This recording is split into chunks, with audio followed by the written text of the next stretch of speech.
এইখানে একটা সংখ্যা দিছে, দিয়ে বলছে রিপ্রেজেন্টস ফ্লেম, দেন আরেকটা সংখ্যা দিয়ে বলছে রিপ্রেজেন্টস হোয়াট। মানে এটা যদি ফ্লেমকে রিপ্রেজেন্ট করে, এইটা এই চারটা অপশনের ভিতরে কাকে রিপ্রেজেন্ট করবে।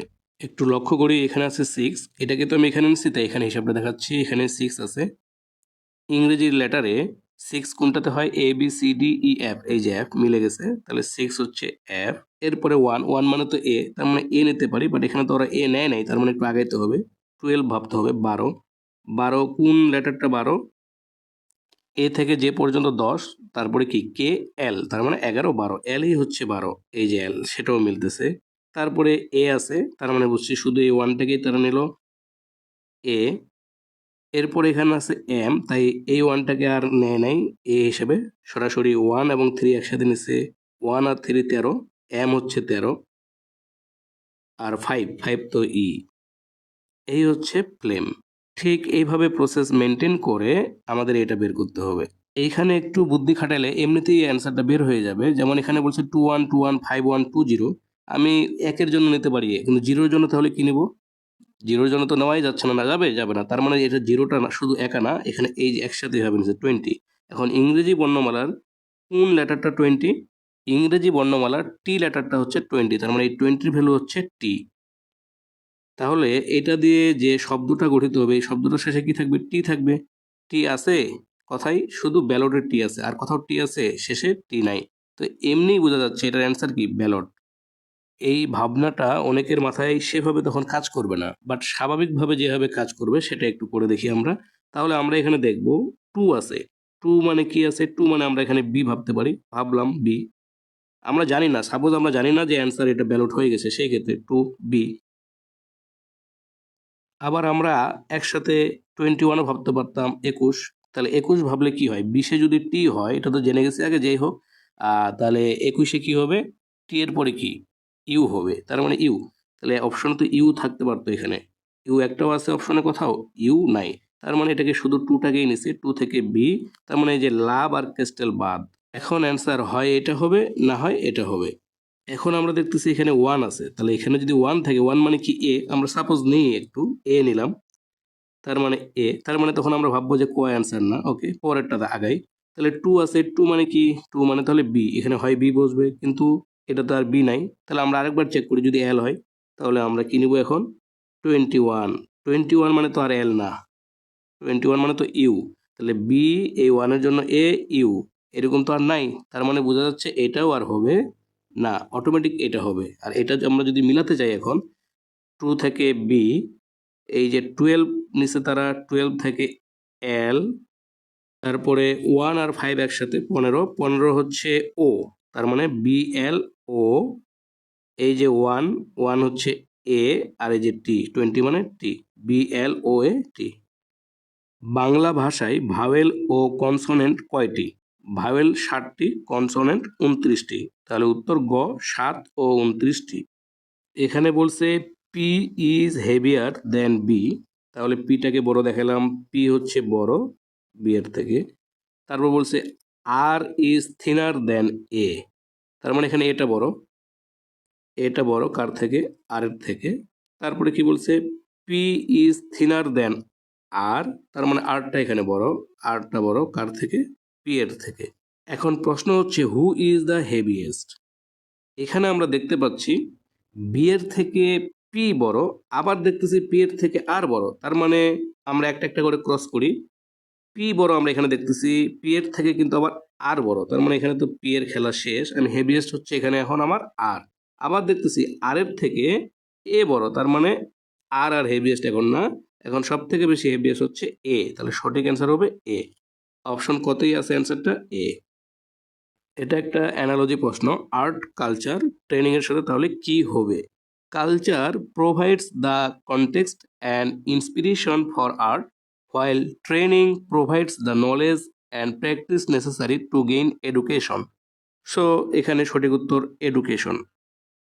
কোনো গুরুত্বপূর্ণ বক্তৃতার মধ্যে আপনার ভীষণ কাশি পেল এবং জোরে কাশতে শুরু করলেন, এই পরিস্থিতিতে আপনি কি করবেন?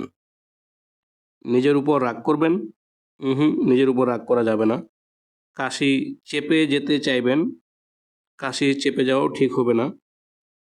প্রয়োজন অনুসারে কেশে আবার স্বাভাবিক হবেন। পরের অপশন, দ্রুত ডাক্তারের কাছে চলে যাবেন।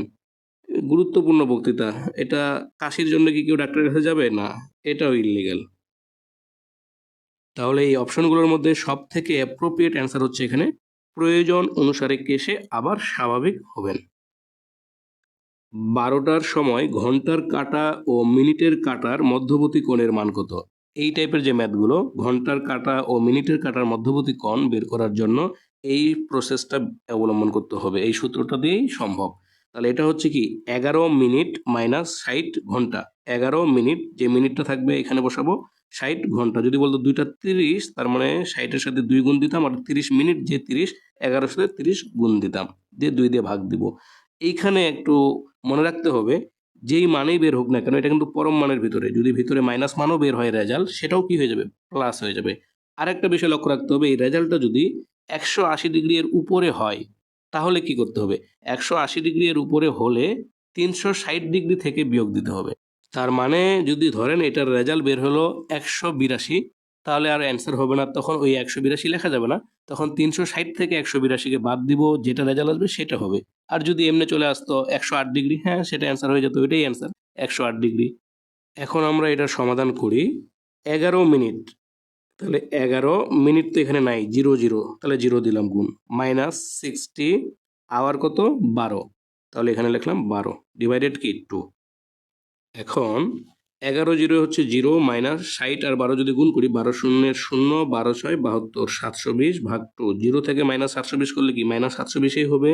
আর এই যে 720-কে 2 দ্বারা যদি কেটে দিই, 360 মাইনাস, কিন্তু এই যে পরম মানের ভিতরে মাইনাস হবে না, তাহলে কি ব্যাপারটা হচ্ছে 360 ডিগ্রি। কিন্তু আমি কি বলছিলাম, 180 ডিগ্রির উপর হলে কি 360 থেকে বিয়োগ দিতে হবে। তার মানে 360 থেকে এই যে 180 ডিগ্রির উপর হয়েছে, 360-কে বিয়োগ দিতে হবে। 360 থেকে 360 ডিগ্রি যদি বিয়োগ দিই, তাহলে অ্যান্সার কি হবে? 0 ডিগ্রি। এই যে গ নাম্বার অ্যান্সার 0 ডিগ্রি। ঘড়িতে যখন 9টা 30 বাজে, আয়নাতে তখন কত বাজতে দেখা যাবে? এই টাইপের ম্যাথগুলো করার জন্য, যে ঘড়িতে কয়টা বাজে আর আয়নাতে কত বাজবে, এটা বের করার সহজ উপায় হচ্ছে ঘড়িতে যেটা বাজে সেটার সাথে কত যোগ করলে 12টা বাজবে, সেটা যদি আমরা বের করে নিতে পারি, তাহলেই অ্যান্সার বের হয়ে যাবে। যেমন এখানে 9টা 30 মিনিট, তার মানে 30 মিনিটের সাথে আরও 30 মিনিট যোগ করে দিই, তাহলে কত হয়ে গেল? 10টা হয়ে গেল। 10-এর সাথে আর 2 যোগ করলে হয় 12, তাহলে যে 2টা 30 মিনিট, অ্যান্সার তখন হবে ক 2টা 30। এইভাবে ভাবতে না পারলে যেটা করব, আমরা 12 লিখব, কিন্তু 12 আমরা এভাবে লিখবো না, লিখবো যেমন 11টা 59 আছে না, 11টা 59, এরপরে তো 11টা 60, 11টা 60 হলেই 12 হয়, কিন্তু 11টা 60 তো আর ঘড়িতে দেখে না, 59-এর পরে সাথে সাথে 12 হয়ে যায়। বাট আমরা এখানে লিখবো 11-60, এটাই 12, এটা মনে রাখবে। এই ঘড়ির অঙ্ক আর আয়নার অঙ্ক যদি করি আমরা, ঘড়িতে যেটা বাজে আয়নাতে কত বাজবে এটা দেখার জন্য এই 11-60 লিখবো, আর ঘড়িতে যেটা বাজে এইটা জাস্ট বসাই দিব, নিচে নিচে বসাই দিব, দিয়ে বিয়োগ করলে রেজাল্ট চলে আসবে। এই যে 6 থেকে 3 বাদ দিলে 3, 11 থেকে 9 বাদ দিলে 2, এই যে 2টা 30। 1974 সালের 1 ফেব্রুয়ারি দিনটি হলো, কোনো রকম তথ্য ছাড়া যদি সরাসরি এভাবে চাওয়া হয় 1974 সালের 1 ফেব্রুয়ারি কি বার, বা 1995 সালের 2 জুলাই কি বার, তাহলে এইগুলো করার জন্য কোড মনে রাখতেই হবে। একটু টেকনিক অবলম্বন করলেই কোডগুলো মনে থাকবে। যেমন সপ্তাহের শুরু শনিবার দিয়ে, শনি রবি সোম মঙ্গল বুধ বৃহস্পতিবার শুক্রবার, তো শনিবারের কোড 0, তাহলে রবিবারের কোড কি 1 2 3 4 5 6, এভাবে শুক্রবার 6।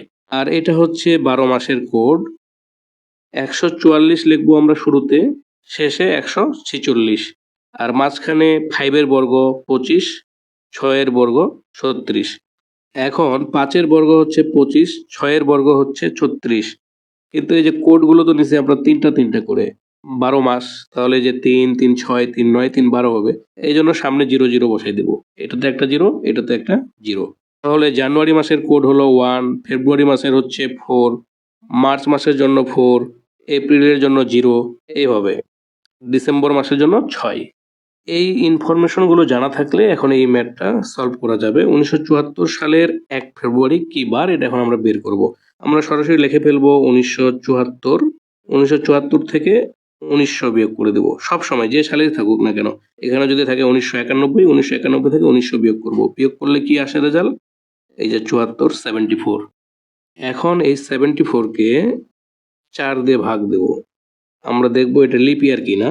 4 দিয়ে ভাগ দিলে রেজাল্ট কি 4 একে 4, এখানে 3, 4 নামলো, তাহলে 4 8 32, 2 নামলো। এই যে এই জায়গাটাতে কোনো একটা সংখ্যা থাকলেই এটা বেটার, তাহলে এটা লিপ ইয়ার না।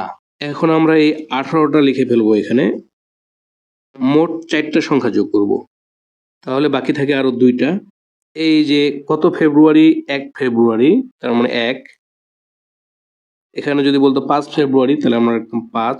আর হচ্ছে এই যে মাসের নাম ফেব্রুয়ারি, ফেব্রুয়ারির জন্য কত কোড, এই যে 1 হচ্ছে জানুয়ারির জন্য, ফেব্রুয়ারির জন্য হচ্ছে 4, তাহলে এখানে লিখবো 4।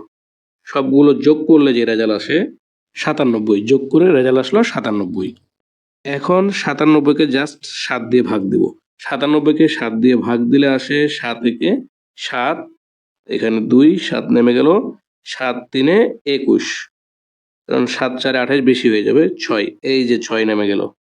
এখন আমরা দেখব এই 6 কার কোড। এই 6 হচ্ছে শুক্রবারের কোড। তাহলে 1974 সালের 1 ফেব্রুয়ারি কি হবে? 1974 সালের 1 ফেব্রুয়ারি হচ্ছে শুক্রবার। সঠিক উত্তর এখানে ক, ফ্রাইডে। ঠিক এই প্রসেস মেনটেন করেই যে কোনো ডেটের বার বের করা সম্ভব, তবে একটু লক্ষ্য রাখতে হবে, যদি এইখানে 0 চলে আসতো, এখানে 0 আসলে মানে এটা লিপ ইয়ার হয়ে যেত। আর লিপ ইয়ার হলে এই যে এখানে যে সংখ্যাটা থাকবে তখন কিন্তু একটা অ্যালার্ট হতে হবে। ধরেন এখানে 0 আসছে, তাহলে এইখানে যেটা 18 আছে, তাহলে কত লিখবো? কম লিখবো, 17 লিখবো এখানে। কিন্তু এখানেও কথা আছে, যদি লিপ ইয়ার হয় আর মাস জানুয়ারি বা ফেব্রুয়ারি দেওয়া থাকে, জানুয়ারি বা কি ফেব্রুয়ারি দেওয়া থাকে, তাহলে যে ভাগফলটা এখানে আসবে সেটা থেকে 1 কম লিখবো। আর যদি জানুয়ারি আর ফেব্রুয়ারি না দেওয়া থাকে, তাহলে যা থাকবে তাই। ধরেন এখানে 0 আছে, কিন্তু এখানে ফেব্রুয়ারি না মার্চ দেওয়া আছে, কোনো কথা নাই, 18 থাকবে। জাস্ট মনে রাখবেন এখানে 0 আসছে, তার মানে লিপ ইয়ার। সেই ক্ষেত্রে যদি জানুয়ারি আর ফেব্রুয়ারি বলে মাসটা, সেই ক্ষেত্রেই কেবল এখানে 18 থাকলে এখানে 17, এখানে 15 থাকলে এখানে 14, এটা। আর যদি 0 আসছে লিপ ইয়ার বাট জানুয়ারি ফেব্রুয়ারি না, অন্য মাস জুলাই আগস্ট, কোনো সমস্যা নাই, যা থাকবে তাই বসাই দেব। তারপর বাকি প্রসেস মেনটেন করে 7 দিয়ে ভাগ দেব। যে ভাগশেষটা পাবো এই ভাগশেষটা কোন বারের কোডের সাথে মিলে সেটা দেখব, যে বারের কোডের সাথে মিলবে সেটাই অ্যান্সার। নিচের কোন এলোমেলো শব্দকে সাজালে মানবদেহের অঙ্গ হয়? এই অপশনগুলোর মধ্য থেকে এই TOXCRE এটাকে সাজালে মানবদেহের অঙ্গ হবে। সাজানোর পর শব্দটা হবে COR, এই যে COR, কর্টেক্স, TEX, কর্টেক্স। আর কর্টেক্স মানে হচ্ছে মস্তিষ্কের বহিরাবরণ বা বহিস্তর। Choose the correct spelling. অপশনগুলোর মধ্যে সঠিক উত্তর হচ্ছে অ্যানোরমাস, ENOR, অ্যানোরমাস, MOUS, মনে রাখতে হবে MOUS, শুধু MUS কিন্তু না, এটা ভুল। ভারসাম্য রক্ষা করতে নির্দেশিত স্থানে কত কেজি ওজন সংযুক্ত করতে হবে? অর্থাৎ এই যে প্রশ্নবোধক চিহ্ন আছে, এখানে কত কেজি ওজন দিলে উভয় দিক ব্যালেন্স হবে? এটার সমাধান যেভাবে করব, আগে এই পয়েন্টটা টার্গেট করে নিতে হবে। এখান থেকে আমরা দেখব এই যে বলটা আছে, কত দূরত্ব এখান থেকে, 2 আর 15, 15 দিয়ে গুণ করলে কত হবে? 30। তাহলে এখানেও হতে হবে তাদের গুণফল 30 হবে, তাহলে 5-এর সাথে কত গুণ করলে 30 হবে? 6, তাহলে অ্যান্সার হবে 6 কেজি এই প্রশ্নবোধক চিহ্নে। কিন্তু অপশনে 6 নাই, তাই অ্যান্সার কোনোটিই নয়। আকিল পশ্চিম দিকে হাঁটছিল সে তার নতুন নির্মাণাধীন বাড়ি যাওয়ার জন্য। 3 বার ডানে এবং 2 বার বামে ঘুরলো, তার নির্মাণাধীন বাড়ি কোন পাশে? আমরা ধরে নিলাম আকিল এখানে আছে আর আকিল পশ্চিম দিকে হাঁটতেছে, তাহলে আকিল যখন পশ্চিম দিকে হাঁটতেছে তাহলে তার ডান হাত কোন দিকে থাকবে? এই দিকে থাকবে। তাহলে বলছে সে 3 বার ডান দিকে যাবে, তার মানে 1 বার গেল ডান দিকে। এখন তার ডান হাত কিন্তু এই সাইডে, তাহলে আরেকবার গেল, তাহলে 2 বার ডান দিক যাওয়া হলো। এখন কিন্তু সে যাচ্ছে এই দিকে, যাচ্ছে মানে পূর্ব দিকে যাচ্ছে, তাহলে তার ডান হাত হচ্ছে এখন এই দিকে। সে আরেকবার ডানে যাবে, এই যে 3 বার ডানে চলে গেল। এখন কিন্তু সে দক্ষিণ দিকে, তাহলে তার এই যে বাম হাত এইটা আর ডান হাত এইটা, তাহলে সে এখন বাম দিকে যাবে, 2 বার বাম, তাহলে এই যে বাম দিকে যাচ্ছে মানে এইভাবে যাচ্ছে। এখন যেহেতু সে পূর্ব দিকে যাচ্ছে, তাহলে তার বাম হাত হচ্ছে এইটা আর ডান হাত হচ্ছে এইটা। যেহেতু আবারও বাম দিকেই যাবে, তাহলে কি এই দিকেই যাবে, বাম দিকে। তাহলে বাম দিকে যখন যাচ্ছে তখন আমরা কি বুঝলাম? তার নির্মাণাধীন বাড়ি কোথায়? তার নির্মাণাধীন বাড়ি হচ্ছে উত্তর দিকে, এইখানে। তাহলে সঠিক উত্তর হচ্ছে উত্তর দিক ক। নিচের চিত্রটিতে মোট কতটি ত্রিভুজ আছে? এই চিত্রটিতে ত্রিভুজ আছে 10টি। এটা একটা ত্রিভুজ, একটা, দুইটা, তিনটা, চারটা, পাঁচটা। এই যে এইভাবে একটা, 6টা হয়ে গেল, এইভাবে একটা 7টা হয়ে গেল, আবার এই যে এখান থেকে একটা এইভাবে 8টা হয়ে গেল। আমরা তো একটা এইভাবে কাউন্ট করে ফেলছি আগেই, এই যে এইভাবে একটা ওই 8টার ভিতর আছে। আর এই যে এইভাবে একটা, এই যে এখান থেকে এই যে এটা, এই অংশটা মিলে একটা হয়ে গেল 9টা। আর এটা তো কাউন্ট করছি আগেই। আর এখন যেটা হবে, এই যে এই অংশটার সাথে পুরো অংশটা মিলে এই যে আরেকটা হয়ে গেল, এই যে এই হচ্ছে 10টা। এখানে দেওয়া আছে 3, 10, 9, 8, 27, 6, 81, 4, 243 প্রশ্নবোধক। এই প্রশ্নবোধক চিহ্নে কি বসবে সেটাই প্রশ্ন করছে। একটু লক্ষ্য করি, অনুক্রমটা এখানে আছে, আমি জাস্ট এখানে লিখে নিলাম। দেখেন এখানে 3 ছিল, এখানে 9, তারপরে 27, তার 3, 3 3 9, 9 3 27, 27 3 81, 81 3 243। তাহলে এই জোড় সংখ্যায় যেটা আছে সেটাও একটা ধারা মেনটেন করবে। দেখি ধারাটা কি মেনটেন করছে।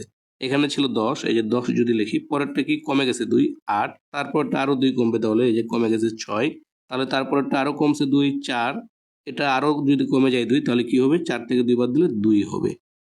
তাহলে এই প্রশ্নবোধক চিহ্নে কি বসবে, 2 বসবে। সঠিক উত্তর গ, 2। এই প্রশ্নটা যেটা বলছে 25 নিচে প্রশ্নবোধক চিহ্ন ইকুয়াল প্রশ্নবোধক উপরে নিচে 625, কোন সংখ্যাটি প্রশ্নবোধক স্থানে বসবে? অপশন থেকে প্রশ্নবোধক স্থানে কোন সংখ্যাটি বসবে? তো এটার সমাধান খুবই সোজা। প্রশ্নবোধক চিহ্ন যেটা আছে ধরতে পারি আমি এটাকে x, বা প্রশ্নবোধকে রাখলাম। দুইটা প্রশ্নবোধক আড়াআড়ি গুণ করলে কি হবে, হবে প্রশ্নবোধক স্কোয়ার, স্কোয়ার দিলাম, আর এই যে দুটো গুণ হবে 25 গুণন 625। এখন এই স্কোয়ারটা এখানে আছে, এই সাইডে চলে গেলে কি হবে, বর্গমূল হবে, তাই স্কোয়ারটা এদিকে উঠাই দিলাম, এই যে বর্গমূল করে দিলাম। 25-এর বর্গমূল হবে 5, আর 625-এর বর্গমূল হবে 25। তাহলে 5 আর 25 গুণ করলে কত হবে, 125। সঠিক অ্যান্সার ক, 125। একটু লক্ষ্য রাখবেন যে এখানে গুণ চিহ্ন আছে, তাই এইভাবে সমাধান করা গেছে। যদি এখানে প্লাস চিহ্ন থাকতো তাহলে কিন্তু এইভাবে সমাধান করা সম্ভব না। অর্থাৎ এখানে যোগ চিহ্ন থাকলে যোগ করেই দিতে হইতো। সাপোজ ধরেন এখানে 25 আছে প্লাস 625, তাহলে 25 আর 625 যোগ করে যেটা আসবে সেটার উপর বর্গমূল করতে হবে। আলাদা করলে ভুল আসবে রেজাল্ট।